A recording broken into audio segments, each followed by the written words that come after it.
In 2026, the World Cup is about to do something it has never done before. It's adding 16 new teams. 16. That's not a small tweak. That's basically inventing a new tournament from scratch. So here's what we're covering today. Why this World Cup is bigger, weirder, and more chaotic than any before it, and why that's actually amazing for you, even if you've never watched a single match in your life. Let's start with the obvious one. 48 teams. Most World Cups had 32. Imagine a movie franchise suddenly adding 50% more characters. That's the scale we're talking about here. Why does this matter? More teams means more underdog stories. Smaller countries that never had a real shot now get a stage. Think of it like a talent show that used to only accept professionals, and suddenly opened auditions to anyone with a passport and a dream. Here's something wild.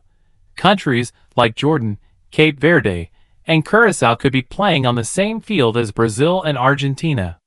Curacao has a population smaller than a mid-sized American city. And they might be standing across from Messi's successors, on the exact same grass. Now let's talk about something even bigger. 3 countries are hosting this World Cup together. USA, Canada, and Mexico.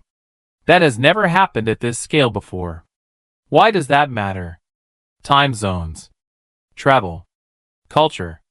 A player could go from a freezing stadium in Canada to a desert-hot stadium in Mexico within days. That's not just football. That's basically an athletic survival challenge built into the schedule. And here's the twist most people don't expect. Some stadiums are NFL stadiums. Football fields turning into soccer fields.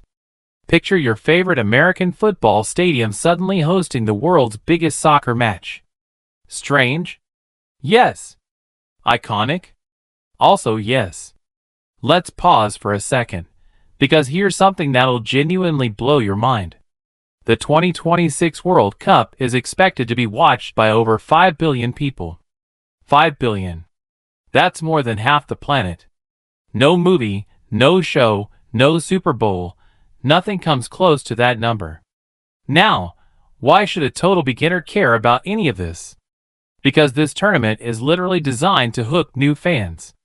Kickoff times will actually fit US prime time, which almost never happens with World Cups in Europe or Asia, where games sometimes start at 4 a.m. for American viewers. Translation: this is the most beginner-friendly World Cup ever created. You won't need to set an alarm to watch the biggest moments. Here's another surprising twist. With more teams, the games get unpredictable fast. In the old format, big teams could relax in the group stage, almost coast through the first few games. Not anymore. One mistake, and a giant could be eliminated by a tiny country nobody has ever heard of. Remember when a small country shocked the world before? That underdog feeling, multiply it by 10. That's what 2026 is quietly setting up. But let's zoom out for a second, because there's a money side to this too, and it's massive. This World Cup is expected to generate over $11 billion. To put that in perspective, that's more than the GDP of some entire countries that are competing in it. So while you're watching a player score a goal, somewhere a stadium, a hotel chain, an airline, and a streaming platform are all making serious money off that one moment. Football, at this level, isn't just a sport, it's an economy. And here's a fact that surprises a lot of Americans specifically. Soccer is already the most played sport by kids in the US. Not football, not basketball. Soccer. So while it might feel like a foreign sport on TV, it's quietly been the backyard sport for an entire generation. Now here's where it gets interesting for new fans. With more teams and more games, there's also more time for storylines to build. A player can have a rough first game, redeem himself in the second, and become a legend by the third.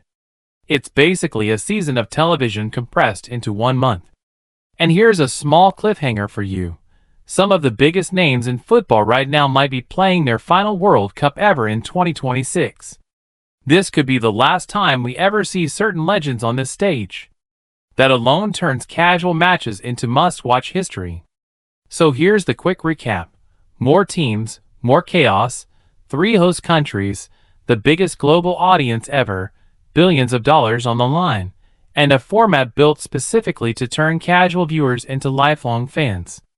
If there's one thing to remember, it's this: World Cup 2026 isn't just a tournament.